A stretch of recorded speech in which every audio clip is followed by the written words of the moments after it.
Selamlar Dikiş sınıfından. Biliyorsunuz biz bir video öncesinde bu patronlu dikiş dergilerinin genel tanıtımını yapmıştık ve içlerinden bir derginin de ayrıntılı incelemesini yapmıştık. Şimdi bu videomuzda da bu dergiye geldi sıra. Bunun incelemesini yapacağız sizinle hep beraber.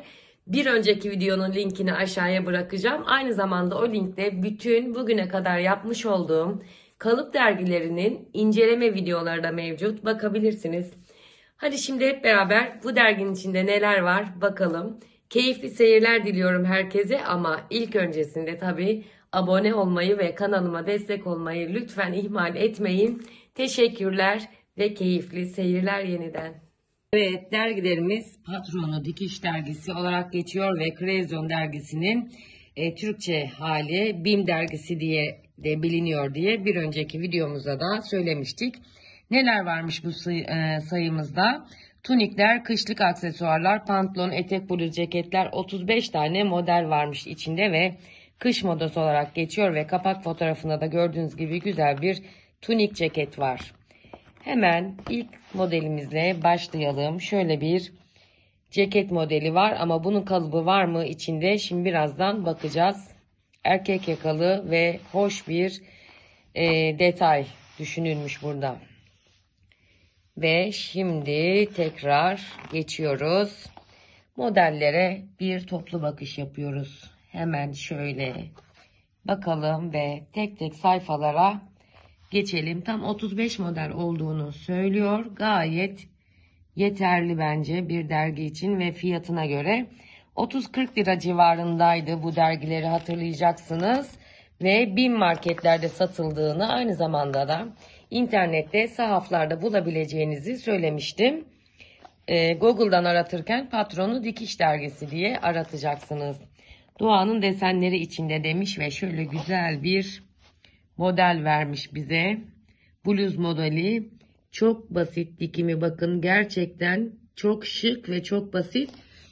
Bu bluz modelinin bu yakasında ve kollarında yaptığımız tekniği ben iç giyim videolarında da anlatmıştım size. Çok kolay oluyordu ve kapri pantolon var. Burada 46-56 beden arasında. Bluz da 46-56 beden arasında.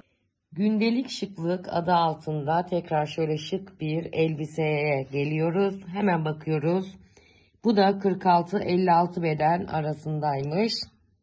Büyük bedenler için de oldukça şık ve kullanışlı bir model olduğunu düşünüyorum. Vücut kusurlarını örtmesi açısından. Burada bir patik kalıbı var ve parmaksız eldivenin kalıbı var. Hemen gösteriyorum patiği size. Burada da parmaksız eldiveni görebilirsiniz. Kış için şu an önümüz yaz ama bu dergi benim elime yeni geldiği için ben sizinle yeni paylaşabiliyorum.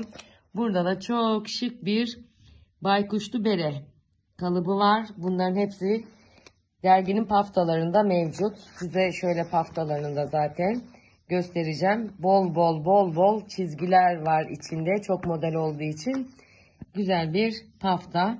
Burada gene başka bir çocuklar için başlık verilmiş. Geçiyoruz.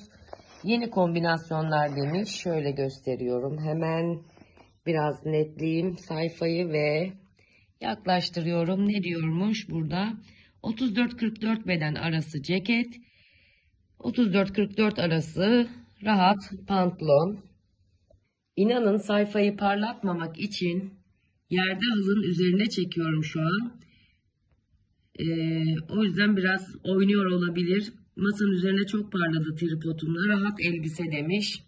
Gösteriyoruz elbiseyi tekrar. Netlemeye çalışıyorum görüntüyü. Şöyle geçelim. Klasik şıklık dediği modelde de.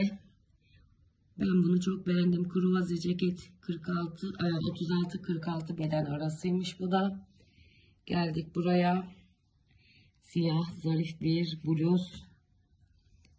Etek var.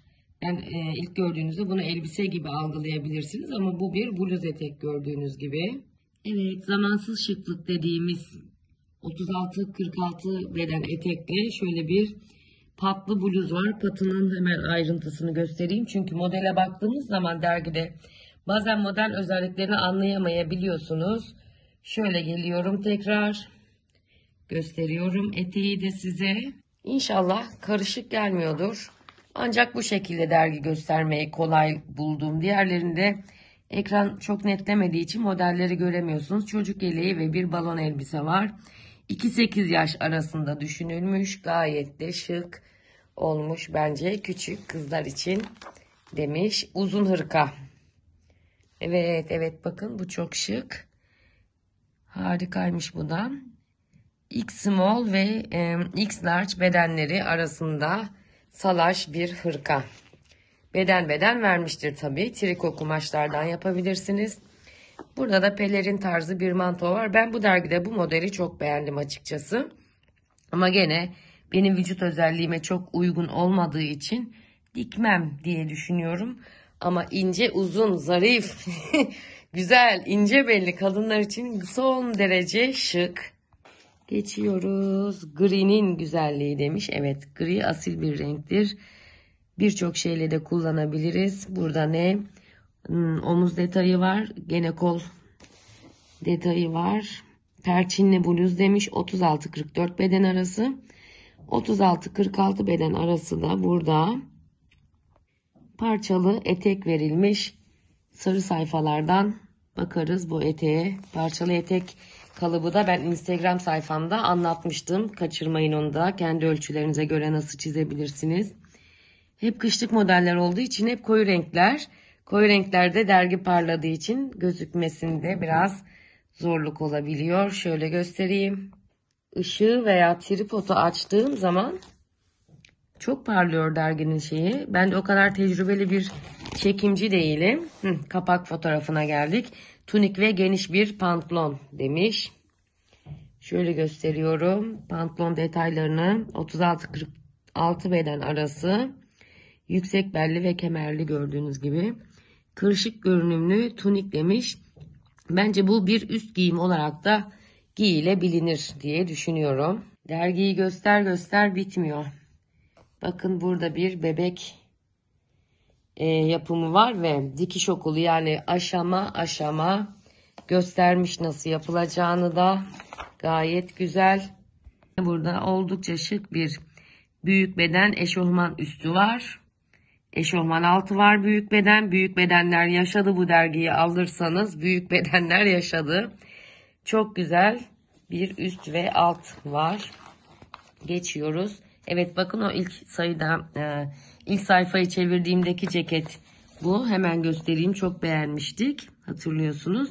Klasik ceket 36-46 beden arasıymış. Hemen ceketin ayrıntılarını şöyle size göstereyim. Daha sonra omuzları fırfırlı bluz ve kapri pantolon kalıbı verilmiş burada. Fırfırlı bluz budur. Kapri pantolon da gördüğünüz gibi alttaki pantolondur. Bu da gayet şık bir şey. Çocuklar için yağmurluklar. Ay, yeğenim var benim. Yeğenime dikmek istiyorum. Bundan çok güzel. Kaç yaş? 2-8 yaşmış. Gayet iyi. Ve şundan. Şık incelikler demiş. Deri saten kumaştan dikilmiş bu da.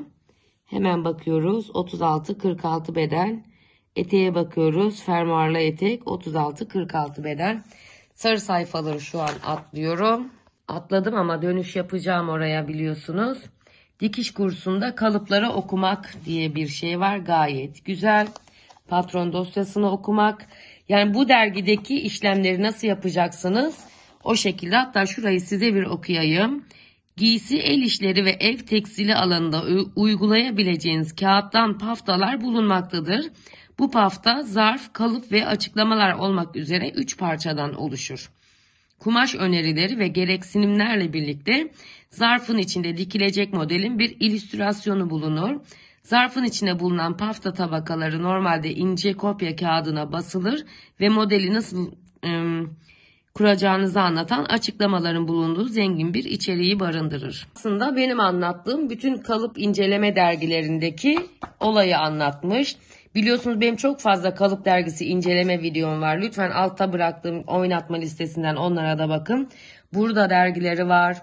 Güler Erkan kalıpları var. Hepsi var. Bakabilirsiniz. Ve modelistlik oynatma listemde de kendimizin çizdiği kalıplar var. Şöyle gösteriyorum bir yandan da konuşuyorum. Ölçü tabloları var. Şurada beden şekilleri var. Takoz beden, dikdörtgen, üçgen, kum saati. Kalıp işaretlerinin ne anlama geldiği, bunlar çok önemli işaretler biliyorsunuz. Yani şurada hemen küçücük bir yerde verilmiş ama küçücük bir işaretin bile kalıpta çok büyük önemi vardır. Çok bedenli kalıplardan bahsetmiş. Burada reklam almış. Burada modeller var. Gelelim sarı sayfalara. Yani modellerin teknik çizimlerine. Sarı sayfalara geldiğimizde de tabii açıklamalar var dergiyle ilgili. Gene ölçü tabloları var. Kendi ölçülerinizi buradaki ölçülere göre yapacaksınız. Tabii ki ölçü farkları şunlar bunlar olabilir. Kalıp üzerinde kontrollerini yapacaksınız. Onların benim anlattığım ve öğrettiğim gibi. Ondan sonra devam edeceksiniz. Modellere toplu bakışı bu sefer teknik çizimlerden yapıyoruz. Şu şekilde. Bütün bu çizimlerin şu an kalıpları dergide mevcut. Hem kalıpları hem kumaş önerileri hem dikiş aşamaları hepsi mevcut. Çok basit. Bakın bu çok basit. Bunu herkes dikebilir. Bu çok basit bir model. Gerçi bunlar basit modeller. Bir ceket vardı zor olarak gördüğüm. Bir de belki pantolonlarda zorlanabilirsiniz.